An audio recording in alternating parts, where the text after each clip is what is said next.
Yeah, but you see, one of the things I've heard this saying, which I think sums it all up.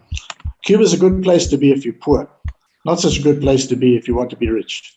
That is very untrue. That's very untrue, Rob. And I think that many of the people that are leaving are people who, if you were paying the kind of salaries that you're paying people in the West Havana medical institutions that are there, high class, world class, if you paid them the same salaries you paid in the United States, you wouldn't have it in Cuba. It's just impossible.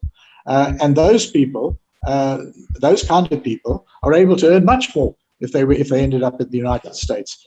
And I think that the kind of people that are leaving are not the poor people who generally have done better off as a result of the social system in Cuba. That's very untrue. Is that they remain a developing country.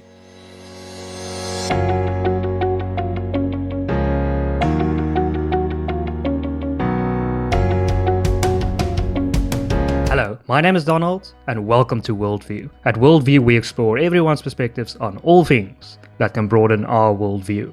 If you've liked our content so far and enjoyed it, please consider liking this video, subscribing, and donating on Patreon.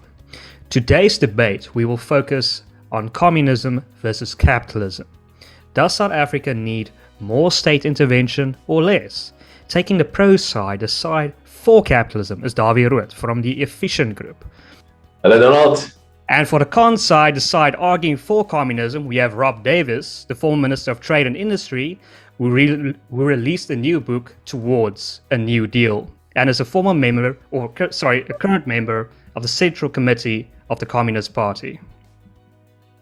Good evening.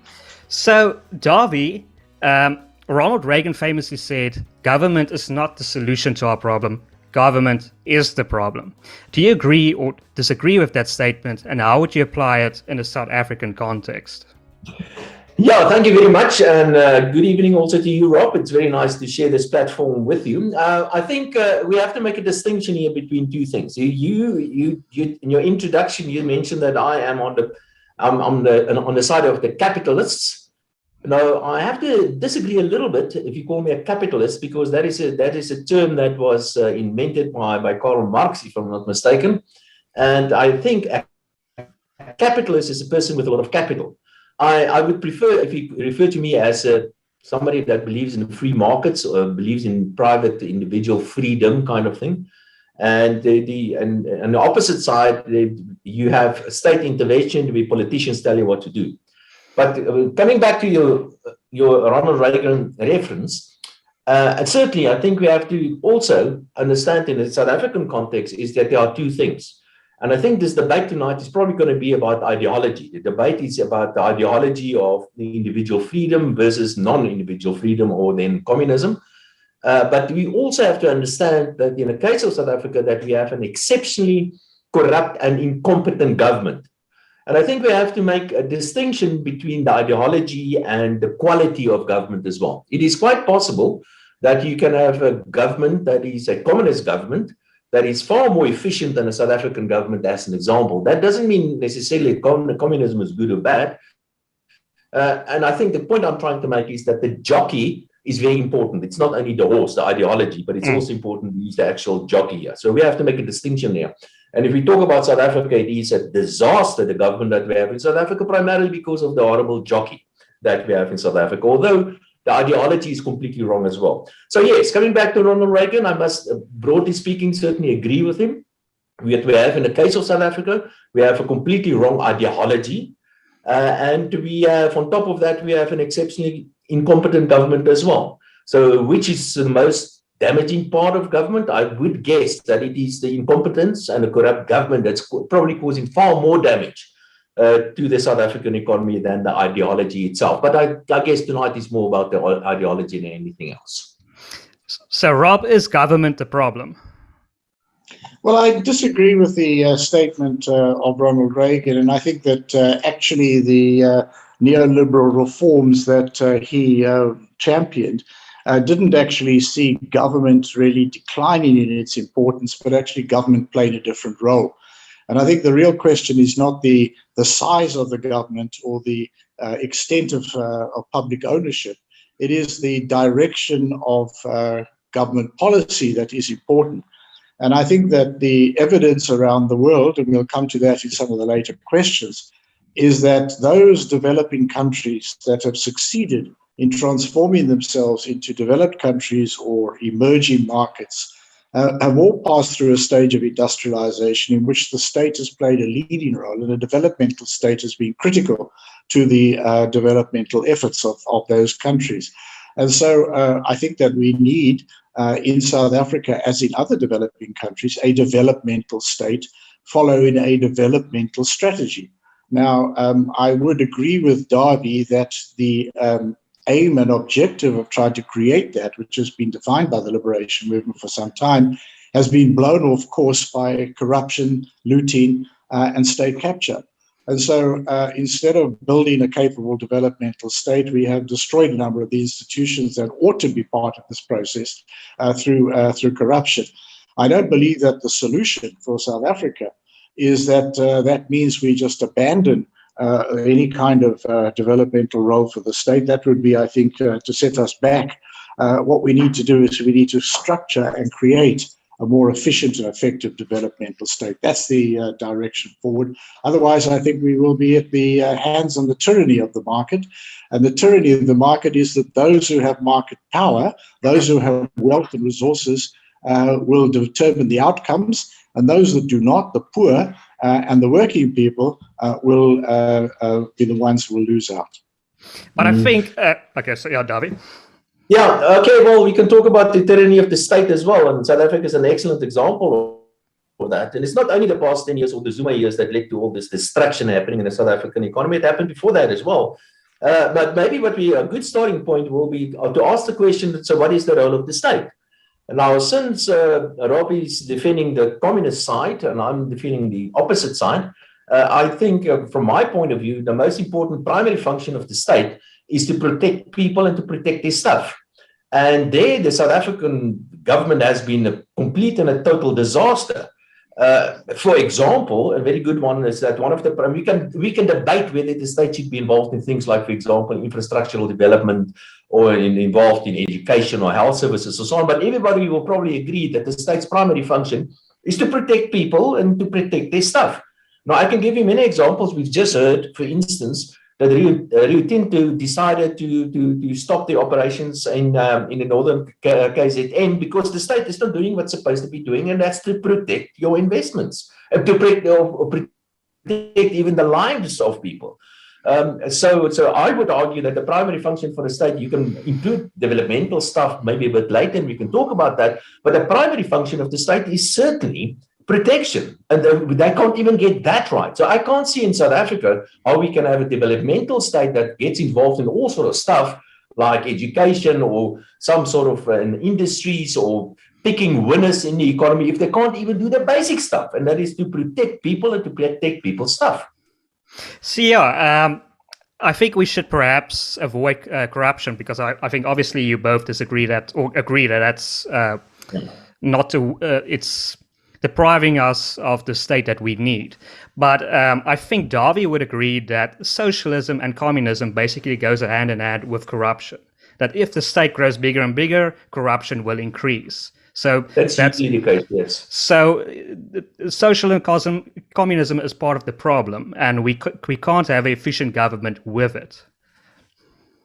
So I would say in response to that, is that if we want to look at the example of corruption in South Africa, a lot of this can be traced back to the adoption at the time of the 90s of what was called new public management, which was driven by the pressure towards neoliberalism. And what this meant was that the state, instead of providing services directly, the state became a procurer of services from private interest groups, from private companies and corporations. And if you look at the real looting that took place in South Africa, it was at that interface between the public as a procurer and the private sector as a supplier. And I think that the private sector was very far from immune from being involved in the state capture and corruption that we've just gone through. So I think that it doesn't help us we can throw, I think, darts at each other. But probably we would agree that the state capture and corruption has damaged the South African economy. I don't believe that the solution to that, though, is to say that, well, the government is so incompetent that the government should just step aside and the government should not do any other things that are actually quite critical for the development of the productive forces in this country, and for this country escaping from its position in the global division of labor as simply a producer and exporter of primary products. It's got to move, as the continent has got to move, into a different space where we are also producers of value-added products. Yeah, Rob, I don't disagree with you that there certainly is corruption in the private sector as well. But there's far more corruption in the public sector, and it makes absolute logical sense why there's more production in the public sector. And that has to do with the fact that if the state gets bigger, then the state quite often becomes a monopoly. Quite often, we in the private sector, we are completely and totally dependent on licenses or permits or whatever from the state. And if the state uses that, and the agents of the state quite often use that as an additional source of income. So certainly you do need the private sector in many instances for corruption to happen, but it's the structure where we have a huge state that forces quite often people to become corrupt because you don't have a choice. You either pay me or you're not going to get a license, as a very good example. But I would like to, if I may, Donald, I would like to go to the core of the difference between what you call a capitalist system and a communist system. And I would argue that the core of the difference between these two systems is private property rights. Private property rights is of the utmost importance because without private property rights, you cannot trade, you cannot exchange private property. And if you cannot exchange private property through trade, then you can't get this amazing thing called trade, which eventually will lead to modern economies. And which is a bit of an irony for me is to have a communist like Rob Davies to have been South Africa's Minister of Trade in the past. That simply didn't make sense to me. How can you have a communist which doesn't believe in private property rights to be the Minister of Trade? How could the ANC think of even appointing a communist to that specific position? And we have another communist today as the Minister of Trade and Industry in South Africa as well. Rob? Well, let me just say that I think that the most significant developmental experience in economic history is that which took place under a communist government in the People's Republic of China, where you had communists in charge of ministries of industry and of trade, who set out a strategic engagement in international trade in a market system which is still in existence. And I think bearing in mind also that the Marxist classics have always been very clear that socialism is a transitional arrangement over a long period of time in which market relations will continue to exist, but in which also social direction and the steering away from a system in which production is totally for profit, in which people's needs are actually also shaping the direction of production and trade is an essential part of the equation. And that has driven the most successful industrialization and developmental episode in the history of humanity in the recent times anyway. And so I think that, the idea that communists don't know how to operate in markets is patently not the case. But also the idea that the People's Republic of China was simply something that just decided that it would operate according to the logic of free markets and profit and capital accumulation is also not the case. So I think that I don't want to hold up any example as any kind of utopia or absolute example, but I do think that there are lessons that can be drawn from the experience, for example, of China, of Vietnam for that matter, and at another level from a country like Cuba, which has prioritized its health and education and sits 41 places higher on its Human Development Index than it does on its GDP per capita. I think that these are all examples of where I think a developmental state has produced results that are beneficial to the ordinary people of the country. If I could ask one follow-up question to that, why do communists like to focus on China, but not, for example, Taiwan, Hong Kong, Singapore, or Japan? Aren't they in a better state than China? Well, I doubt that. I mean, they had a very successful industrialization themselves, were driven by a developmental state and quite authoritarian governments in many cases. So that experience of the East Asian countries in the 1970s and 80s was also a very significant lesson of industrialization. But I think the biggest transformation, which has lifted hundreds of millions of people from poverty, has been China. And it is the Chinese experience which I think stands out as if you want, the high watermark of developmental states. Dawie? Yeah, sure. Yeah, no, I have to agree with that. In fact, the Chinese, I mean, but that's an economic miracle that happened there. But the economic miracle happened there from 1978 onwards, when Deng Xiaoping became the leader in China. And what he famously said, it doesn't matter what the color of the cat is, as long as it catches the mouse. And essentially what happened then is that they started liberalizing their economy, and it was market forces, the freedom of market forces, that led to this astonishing growth of economic activity in China. And they succeeded in uplifting hundreds of millions of people out of poverty. But it was not communism. It's that getting rid of communism, actually, that led to this astonishing economic growth. But I do need to ask Rob this, because communism, the ideology of communism simply means that property vests in the state. And the biggest question, the biggest downfall to any theoretical downfall to the communist idea is simply, how do you know what to make? In the case of the free market system, it's very easy to understand what to make. The market keeps on telling you all the time. But in the case of a real communist system, and I've studied Soviet Union, I've studied all these other silly communist states and even though some of them today, like for example, North Korea, it's a very good example of a so-called developmental state. But I want to ask Rob, is what do you know? How do you know what to make in a communist system? Because what happened in practice is that they had committees, and they had committees on committees, and they had armies of economists deciding how to allocate scarce resources. And they've got it wrong every time. It led to inferior production and very unproductive production in all those economies, with the exception of countries that moved away from the central control, like, for example, in the case of China. So, but theoretically, how do communists know what to make? I know it happens in a free market system, but how do you know what to make in a communist system? Well, I think that there's a bit of a caricature that the essence of socialism is the state owns all property. As I said, it's a transitional stage, and I think the essence of what is being sought in the socialist phase is not necessarily nationalization, as understood as just a simple transfer of property rights to the state. It's what's called socialization, and the classics have been very clear that this is something quite different. And this is a process in which working people and the poor gain progressively and incrementally influence over the economic power, which is the determination of where the surplus goes, how it's invested, and so on, and also gaining progressively, incrementally, the powers of possession, the powers of control over actual enterprises.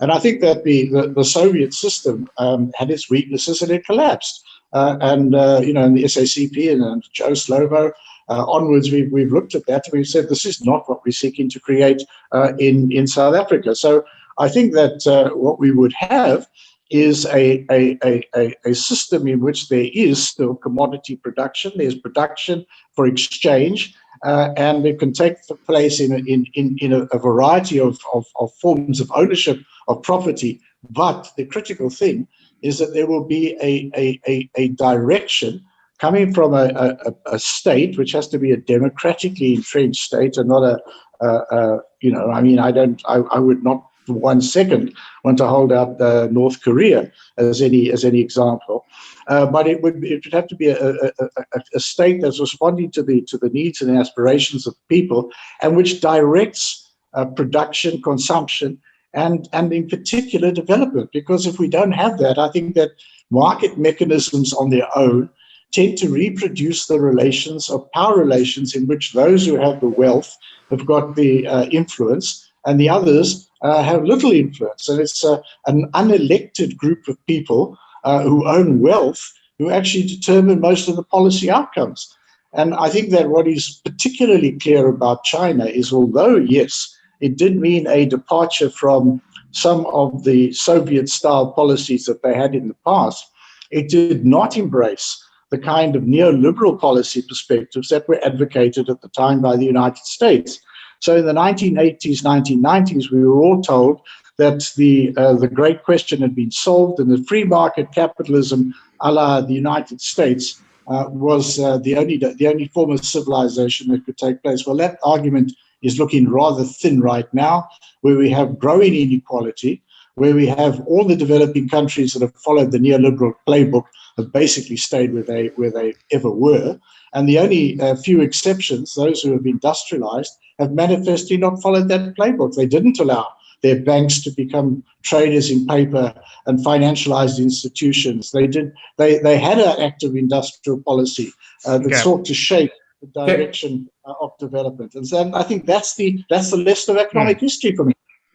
Yeah, well, don't for one moment think that I agree with all the policies in the United States. I think there are many, it's kind of socialist kind of policies that they're following in the United States, even what they're doing currently. The interventions of their central banks in their fiscal policies at the moment, I think that's going to turn out quite bad eventually. In the short term, it's quite nice, but eventually it's going to turn out quite bad. So don't think I necessarily support all of those. But your arguments about inequality is simply wrong, simply untrue, because the countries in the world with the lowest levels of inequality, the most equal societies in the world are all rich countries, are all countries that protect private property rights, that protect individual freedoms. The real inequality in the world you actually do get in places like, for example, in China. That is usually the case for developing countries, and once they become wealthier, for example, then inequality becomes people become far more equal, and inequality becomes much less of a problem. In the case of South Africa, for example, the reason why we have very, very high levels of inequality is mostly because of the ANC government. One simple example is that if you employ 2 million civil servants and you completely overpay them, then that contributes to inequality, as an example. But without a doubt, wealthy societies are societies with low levels of inequality. Poor societies are countries with much higher levels of inequality. But I still want to get the answer. You say socialism is a transition phase, and eventually we're going to become communists, all of us. But even in a communist system, we must somehow know how to allocate the scarce resources. And still, you haven't answered that specific question. How are you going to know what to make in a pure communist system? Theoretically, I know this is a theoretical question. Well, I think that that's something that I would want to go back to Deng Xiaoping, if you like.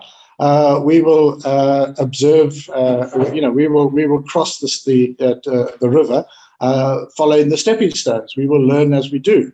And I think that also, as Chris Hani said, I think that socialism, the case for socialism, is not about big theoretical debates. It's about the existence of poverty, inequality, and unemployment.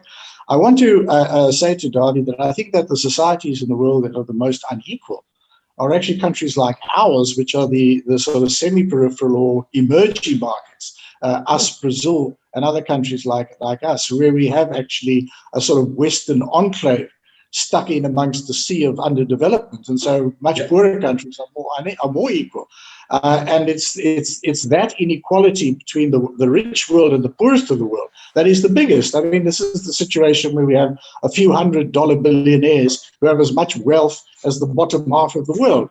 This is the system that has been created. And what's happened now is, I think that the inequalities since the adoption of, what I think Dawie's arguing for. I think that the U.S. administration, the Biden administration, at the moment is trying to recover from the COVID crisis, and trying to do so by deploying its resources up to 20 to 25% of its GDP in important programs. I think that we need to learn some lessons from that in my book. But the thing is that what I think is critically important is that the neoliberal policies that were pursued were never do that, always pursue a budget deficit which is lower than 3%, always fight inflation, even if it's moderate, it must come down, and privatize, liberalize. And what has that delivered?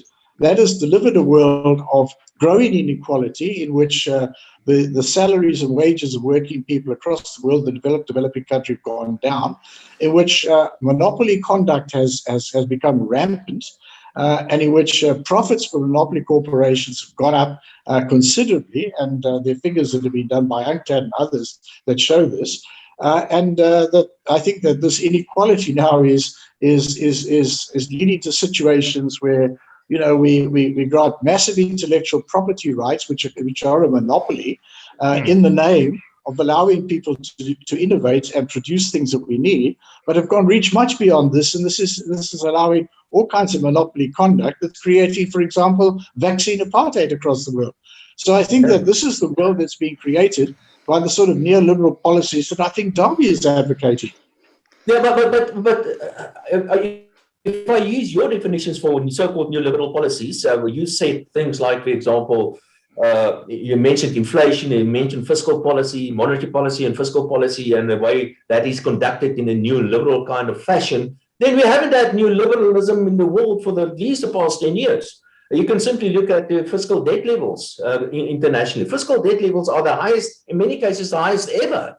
That's not a sign of neoliberalism according to your definition. Look at monetary policy as an example. Monetary interest rates internationally are the lowest they've ever been. In some instances, they're below zero. And it's not only short-term interest rates, it's even long-term interest rates as well, so-called quantitative easing. Certainly, if that's your definition of neoliberalism, we haven't had neoliberalism internationally, but we've had exceptionally accommodative fiscal and monetary policy. And I do agree with you, is that this exceptional monetary, especially monetary policy, actually contributed to the inequality. Because what happens is that if you cut interest rates to ridiculously levels like what we have internationally, that is very good for equity prices, as an example, for financial instruments, and it's usually the wealthier people that they get the benefit from that, and not the poor. But that's certainly not your definition of neoliberalism, and it's exactly the opposite that we've had the past 10 years, and longer, in fact, worldwide. Well, actually, what I think has happened is that we had neoliberalism, which was introduced where we started with Ronald Reagan and Margaret Thatcher, and then taken up in multilateral institutions and this process of globalization that took place. And that this neoliberalism created with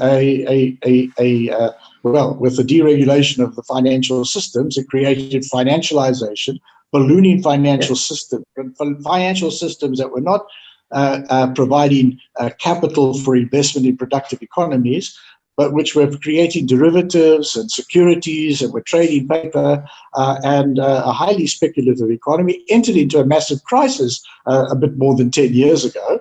Yeah. And I think that what's happened since then is that there's been a little bit of backpedaling from the neoliberal playbook. But actually what's really been happening is that the developed world has been backpedaling when it suits itself from the neoliberal playbook, but has continued to preach what it doesn't practice to all the rest of us. And I think that's the problem that we find ourselves in.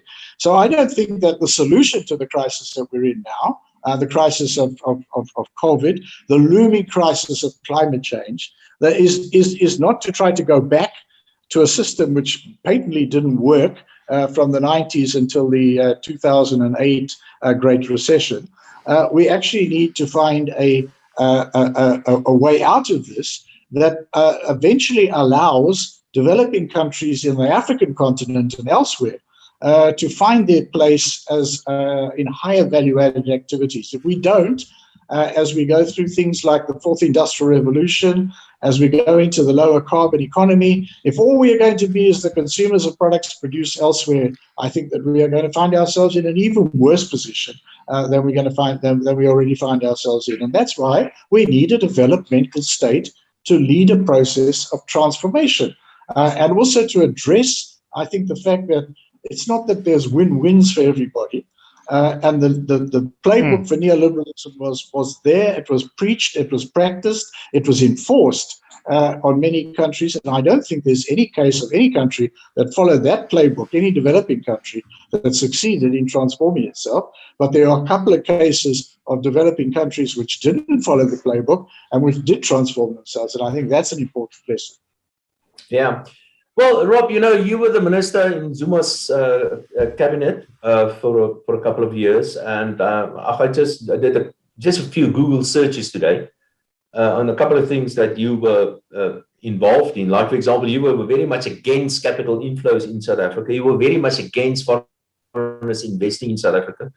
And I can give you many others. South Africa basically deindustrialized the past 20 years, and there are so many examples of that. South Africa, it was a disaster what is happening in South Africa. So clearly, from seeing that the results of your policies and your government's policies the past couple of years, that simply did not work. You can't blame the international world for all of that. In many instances, you took decisions with the result that was certainly not good for the South African economy. So I'm afraid your policies that you tried to implement was part of the problem and led to the collapse of the South African economy to a large extent. Well, let me just clarify that you said we were against foreign investment. At one stage, in the early part of the time when I took over, we had, as a result of quantitative easing, we had short-term capital coming into South Africa, not foreign direct investment, short-term capital. And this was leading to an inflation of the exchange rate, as it did in other emerging economies at the time.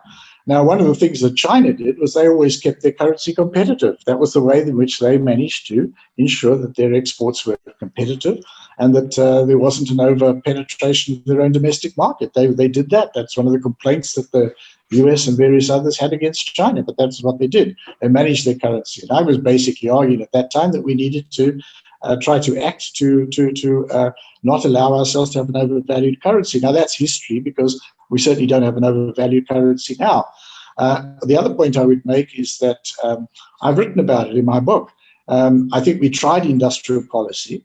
We didn't have an industrial policy before. We actually started to, I think, really deindustrialize and experience premature deindustrialization when we were obliged by the World Trade Organization and then went further under gear to over-liberalize the manufacturing tariffs to the detriment of manufacturing industries in our country. And we didn't have a strategy to build them. Now, I think that in my time, I think we showed that in a few cases where we did act purposefully, we did develop the correct strategies and so on, where we did bring in all the relevant players, we showed the industrial policy worked. However, I don't think that we had what we have in what other successful industrializing countries had, which was the high-level buying and the single-focused, laser-like attention to industrial policy of successful industrializers. We had many competing agendas, including at the end of the day,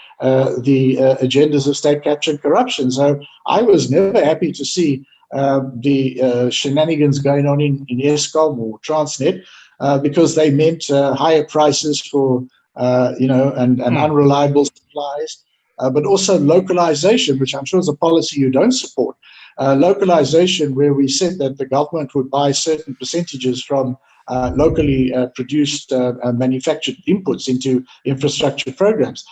All the bank tenders, all of them without exception. Someone must show me one that doesn't conform with this, and then I might be persuaded of the opposite. But all of them supported imports against locally produced products. So I think that all of those things undermined our efforts. I don't think it says that the efforts itself was wrong, or that the lessons that we were trying to take from other more successful industrializing economies were wrong. Yeah. But there were circumstances in South Africa where things didn't work out as we would have liked them to work out. And look, I think that as you see now, as you say now, circumstances probably are improving, and that there will be hopefully a much lower level of looting and corruption in our society, and then hopefully some of these policies will work more effectively in the future.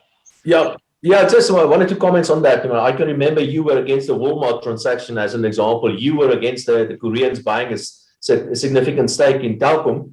They are a world leader, the South Koreans, not the North Koreans, the communists, the free market loving South Koreans. They wanted to buy a significant stake in Telkom, and you were against that as well. Just imagine if we allowed them to do that, then we could have been in the forefront of technological changes as well. Exactly the same way Korea is today. But your comment about the currency is completely wrong. I do a lot of calculations on the currency.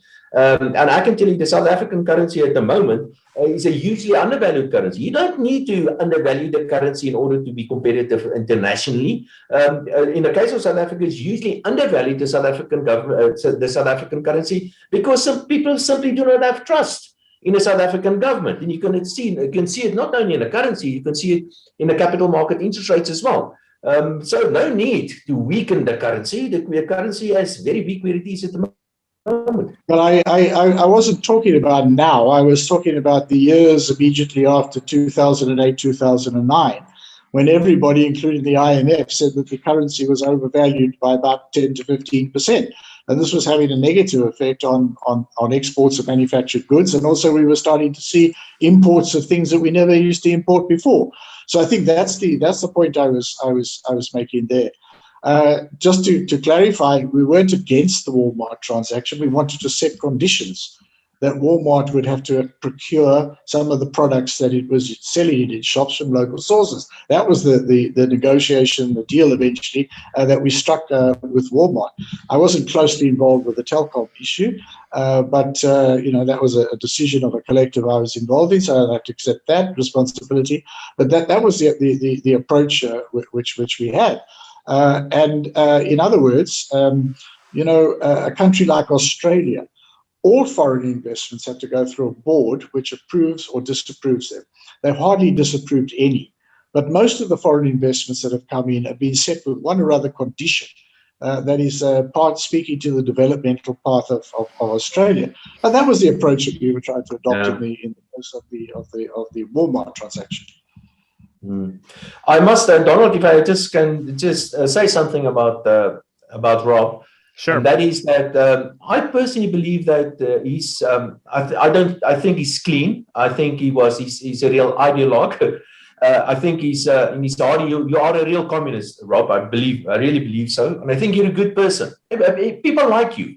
But I think there's something that you're missing out. You and people like, for example, Pravin Gordhan, you're missing something out. You really want this idea of communism to work. You've got a theoretical background. You really believe in communism, and you want to implement that. You're trying to put all sort of things in place in order for this system to be implemented and for the betterment of all South Africans. I really believe that is what you believe. Unfortunately, the reality is that there are few real ideologues like you in the government and in the tripartite alliance. The ANC government today, the ANC and COSATU and the Communist Party today, it's basically one massive patronage. They're simply living off the state. And I can't believe how people like you that really, and I believe you really want to implement certain policies for the good of all South Africans. But every time it doesn't work. And it doesn't work for two reasons. The one is it can't work because there's this thing called communism is intellectually simply unconvincing. It is philosophically weak. It's empirically been proven to be wanting. That's the one thing. But more importantly is that the ANC government today simply exists because they want to live off the state. Your colleagues in the ANC, most of them, simply do not believe in your ideology. They go along for the ride, they use the terminology, and they use the rhetoric because that puts them in a powerful position to keep on living off the state. But they're not ideologically aligned really with you. And I think that's where you and people like Pravin Gordhan are making a huge mistake. Unfortunately, we've come to the end of the line now. The South African economy is so deep in trouble. The state-owned enterprises have been destroyed financially and operationally. The fiscal accounts is totally and completely unsustainable. And everything, just about everything the ANC touches is a disaster. And I can go through the list, everything. Education is of the worst in the world. Health services, I don't even have to tell you what is going on. We can all see that at the moment. The police service has collapsed for all practical purposes. The local authorities are a disaster, all of them. And I'm afraid to say it is because of the ideology of communism, but more importantly, it's simply because of the incompetence of a huge patronage system under the leadership of the ANC. Well, I don't really want to get into a big debate about, where the extent of corruption and whether there's just a handful of people who are not. I think that there are, for example, the president now is leading a massive cleanup campaign and is fighting some very, very tough political battles. And he's got the full support of the South African Communist Party and COSATU in that. But I would just simply say that I don't think that patronage, corruption, and so on is linked to a communist ideology. And it's not that the ANC has accepted that either. The ANC is a national liberation movement and is a much broader church than the SACP. But you have to look at a place like the Zaire under Mobutu, where they had an outright capitalist ideology, but where the looting was on a scale which I think makes ours look a little bit modest by comparison. So I don't think that you can relate state capture and corruption. I think they were a deviation from the national democratic policies that the ANC stood for. A big deviation, a serious deviation, and one that is costing us dearly in terms of the capacity we need to move further forward. But I think that really what I want to say is that I think that saying things like drawing examples from, if you want, North Korea or the Soviet Union and all of that, and saying this is the essence of socialism, is a little bit like saying that capitalism, which grew up at the time of the Industrial Revolution in Britain, is inextricably linked with child labor. And whatever. And I think that, of course, capitalism developed in a certain way, and then it went through different iterations and became a somewhat different animal later on. But nonetheless, I think is still the driving of economic activity by the putting of profit above people in too many instances is creating a world which is dangerously unable to confront the huge challenges that lie ahead in any kind of inclusive manner. And which could threaten to divide the world up into enclave communities and the rest of the world, and would be a recipe for huge disasters in the future. And I think that the socialist alternative is something that we will be starting to learn as we move along.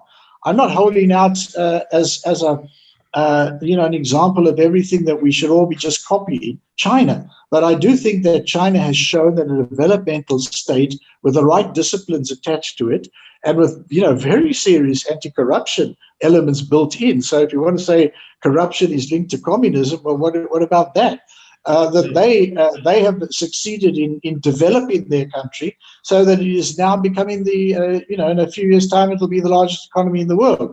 And a country like Cuba, which has not succeeded in doing that, has nonetheless succeeded in developing a world-class health system with vaccine capacity that 99% of the vaccines in Africa are imported. Cuba produces vaccines that are even consumed in the United States, and also an education system. So I think that there are examples of where the profit motive has been subordinated to a developmental or a social imperative, where there have been good results for the benefit of the people. And I think these are the stepping stones that we will be building on as we move further forward. If we allow the world to be dominated by profits, pursuit of profit in the years that lie ahead, I don't think that we're going to find a future that the majority of working people and the poor are going to benefit from. On the other hand, we start to have a social direction that progressively and incrementally moves us in that direction. I think that's the only way that humanity as a whole can benefit. Yeah, I must say that much of what you just said, I actually agree with. It doesn't necessarily mean if you're communist that you're corrupt, but with a bigger state, chances are that there's going to be more corruption. But, you referred to Cuba a couple of times now, and we can debate all the ideologies and all that, but the reality is that nobody is fleeing to Cuba, and a lot of Cubans are fleeing to the United States. That is the reality. And the reality for the man on the street is that an economist system and a highly centralized system, like, for example, in Cuba, is that freedoms like individual freedoms, the right of movement, the right to owning property, the right of doing your own thing, and the right to run a successful business, that is to a large extent limited. And that's why people are trying to get out of Cuba, not fleeing back into Cuba. Yeah, but you see, one of the things I've heard this saying, which I think sums it all up. Cuba is a good place to be if you're poor, not such a good place to be if you want to be rich. That's very untrue. That's very untrue, Rob. And I think that many of the people that are leaving are people who, if you were paying the kind of salaries that you're paying people in the West Havana medical institutions that are there, high class, world class. If you paid them the same salaries you paid in the United States, you wouldn't have it in Cuba. It's just impossible. And those people, those kind of people, are able to earn much more if they ended up in the United States. And I think that the kind of people that are leaving are not the poor people who generally have done better off as a result of the social system in Cuba. That's very untrue. Is that they remain a developing country. That is their problem. I mean, they're a very small country, a very small island. They were linked up to Comecon, and when that disappeared and the sanctions and the embargo they've been under have had tremendous negative effects on Cuba. Nonetheless, they have made great strides forward. There are 41 places in the development index. Yeah, that's very untrue about being poor. It's good to be in Cuba, for example, if you're poor. That's completely untrue. I mean, all the statistics point to the fact that if you want to be poor, it's better to be poor in a rich country than to be poor in a poor country, like, for example, in Cuba. Well, I recall some years ago, Robert McNamara, who became the head of the World Bank, just before 1994, he said he was having a recant on all of the programs and policies he'd been part of, the Vietnam War and everything.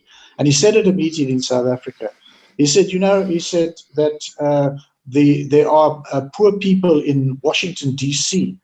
who are worse off than people in Cuba. He'd been there and he'd done the research. So I think that, that is the situation.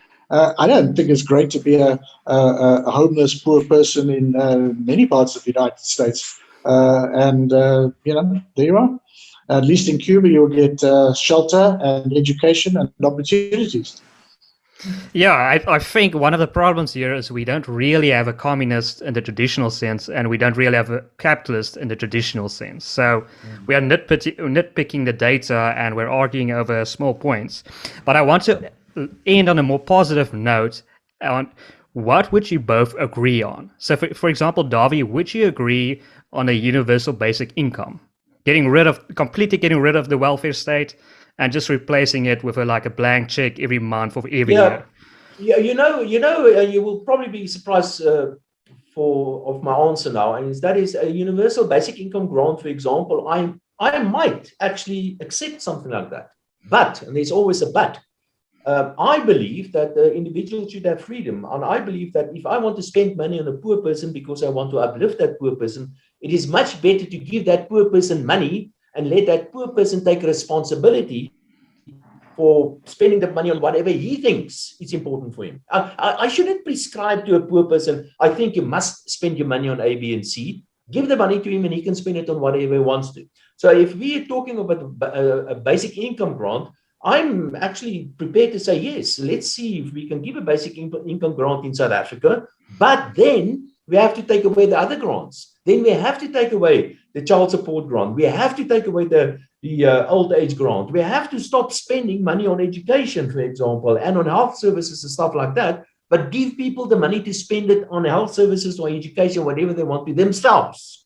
So from that point of view, yes, I will certainly be in favor of a basic income grant, but we can't. We cannot have all these other things that we have currently. And on top of that, we put an additional basic income grant.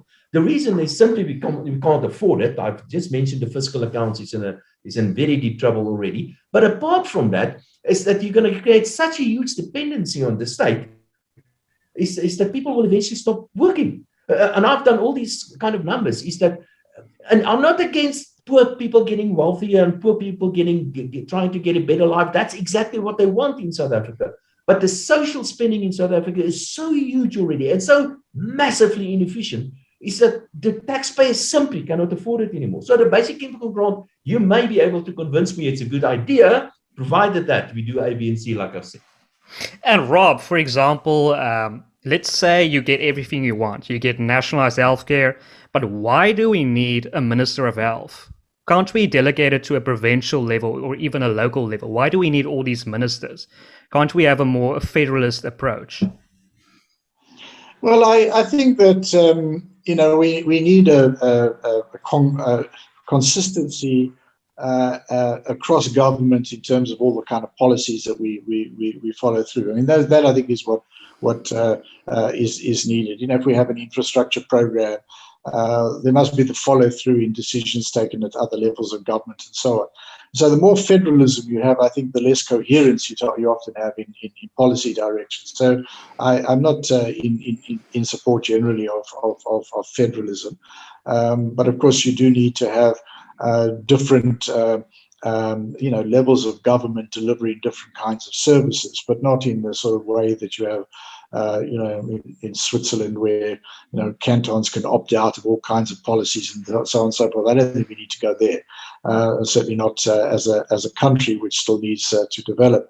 I would also, the basic income grant, I would say, is not in place of other things. I think that we do need a national health insurance scheme, which is currently being tabled, for precisely the reasons that we need to pool the resources that are available to health in a different way than we've got in this country.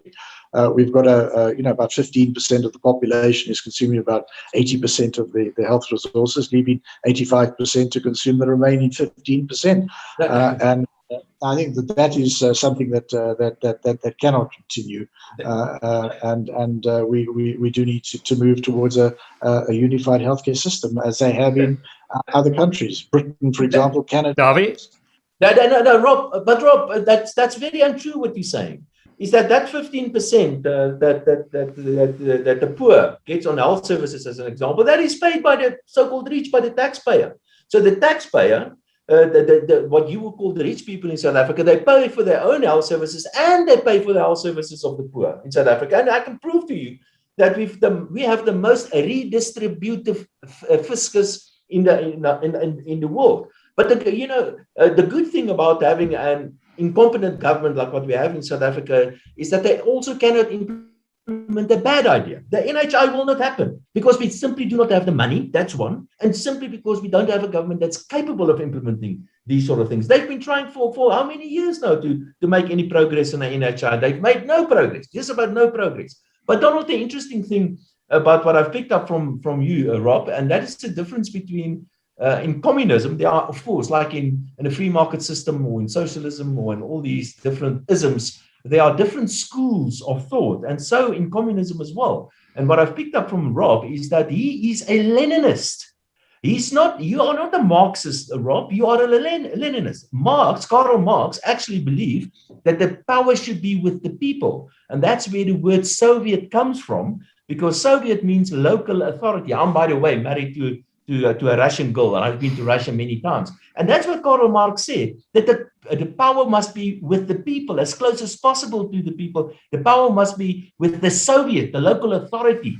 But you believe, and that's what Lenin also said here, he wrote an essay called What Is to Be Done, a very popular essay. And therein, Vladimir Lenin, or Vladimir Ilyanov, to use his real name, he did say that people are stupid. And we cannot allow people to take decisions on the economy or on very important things. We need to centralize the power, and we have to take decisions on their behalf. And then we have to teach them about communism and politics and economics. And only after we've taught them about these things can we give the power back again. And that is what centralism is. That is what real communism well, first of all, I think that is a complete caricature of what Lenin said. But in any case, leave that aside. I would say that the issue is, I was making the point earlier on that it's a struggle over the powers of economic ownership and the powers of possession. The powers of possession, I think, are extremely localized. The way you operate a particular enterprise, or you deliver a particular community program, things like that, are extremely decentralized. But at the same time, I think the powers of economic ownership, the powers of decision about the direction of the economy, the structural challenges you face and the way you move forward, those, I think, do require a pretty strong developmental state with a high level of coordination with other levels of power. I mean, if you have, one province or a couple of municipalities that are going in a completely different direction, then the ability of the developmental state to reach its objectives and of a process to achieve that is going to be so much weakened. I don't think it has to be in an authoritarian way, and that's the model we still have to develop. It has to be one of active participatory democracy. And I think at the moment what's happening is that whatever government comes in many countries, which is why you get populism, whatever government comes in, it doesn't really matter, because the policies, the main policies of the state are determined externally anyway, are determined by the power relations of capitalism in the world. And that many governments, it doesn't matter who you elect, they're all going to try to manage the budget deficit down. They're going to try to manage inflation down and prioritize all of those numbers over everything else. And I think that is the challenge and the problem that we have, because that playbook has not delivered any kind of results. It's been imposed, and it has been a recipe for continued underdevelopment of the third world. Okay, Dawie, sorry. How can you use? You can reply, but also can you also? We're running out of time, so you can also conclude with your concluding statement. Yeah, I just no, it's really weird for me to hear Rob using words like authoritarian and democracy in the same sentence. I mean, communist countries are not democracies. They're very, very far away from democracies. But anyway, maybe just a final concluding remark from me. And well, I've been an economist all my life, and I've been trying to figure out what's going on in economics, and I think it's the most amazing subject. And I must tell you, really, I've read this communist stuff, and I've studied communism, and it's really, I found it very, very interesting. I think it's hugely flawed. It is hugely flawed simply because this thing that we call the economy is so complex that a government or a committee or a minister simply cannot have enough information to decide how to allocate resources. This thing is far, far, far too complicated. And the biggest computer in the world will not be able to allocate scarce resources in a way that the private sector can do it. And the wonderful thing about the markets is that they're self-correcting. Don't think for one moment that the free market is always coming to right. It's always looking for the right answer. It's never finding it. It's always chasing the right answer. It's always readjusting things. And that's the difference between a free market system and a communist system. In one system, you have a bunch of politicians pretending to know what's going on. They don't. And in the other system, you have the private sector continuously trying to find the truth, trying to chase the truth, and never really finding it, but in the process pulling the economy forward, and in the process creating this amazing more wealth that we've created the last couple of centuries in the world. And that is because of private property rights and the protection of individual rights. But maybe just a last comment that I would like to make. I think communism simply won't be able to work in future. It will not be able to work in future because the nature of modern economies is information. It is information flow. Wealth creation today is not happening in the physical sectors anymore. It's not happening in the primary sector and the secondary sector. It's happening in the tertiary sector. That is primarily service-driven. It's technological. It is digitizable. It's what we're doing now. You find it everywhere. You find it in finance. You find it in Googling. You find it in Facebook. All that's where wealth is actually created. It has become information. And politicians, socialist, communist politicians in the past, they could have control over us because they will simply steal your stuff because my stuff was physical stuff. In future, my stuff is not going to be physical stuff. My real value will be what I can do, my skills and my head, and no politician will be able to take that away from me. Rob, concluding remarks? Well, I think my concluding remarks are that I think that free market capitalism has delivered a world in which there is massive and widening inequality, in which there is monopoly conduct by a very small number of corporations, where 3,500 individuals in South Africa own as much wealth as the bottom 90% of the population, and in which the needs and interests of the ordinary people of the world are not being placed at the heart of decisions. I think that decisions are becoming more complex, and that the increases of digitization and technology are having an impact, but that digitization and technology also need to be subject to much more social control and direction. If they are not, I think that we're going to see a widening digital divide between the haves and the have-nots of the world. I think we will not confront challenges like climate change if we leave this to a free market approach, and that we will not be finding the appropriate solutions to pandemics like the one that we're in at the moment, and many future ones that will emerge, if health services and the production of health products is largely in the hand of profit-seeking institutions. So we've got to move. We've got to move away from the system, and we've got to introduce more social control. There's no ready-made model for us to build on. We are at a stage, I think, as akin to when capitalism was emerging from feudalism. It was discovering the stepping stones that we need to find as we take ourselves to a future in which there is production for social need and not production for private profit. Yeah. Well, thank you so much to both of you. I've been quite passive during this debate, but it was still very interesting to watch and to listen. If you've made it this far to our viewers, please consider liking, sharing it, and subscribing to our YouTube channel. My name is Donald. This has been WorldView. Thank you very much, Donald. Rob, I just want to say that I really think you're a good guy, and I didn't want to get personal, so my apologies if I was getting too personal. No, it's okay, don't worry. I don't have any problem with it. Yeah, okay, never mind, Bobby. I find you interesting too, and I hear on the radio from time to time, so yeah. Okay. Thank you, Rob, and it would be very nice to have a beer with you, I must say. I don't drink alcohol, but I'll have a coffee with you. Okay. No, okay, cheers. whatever.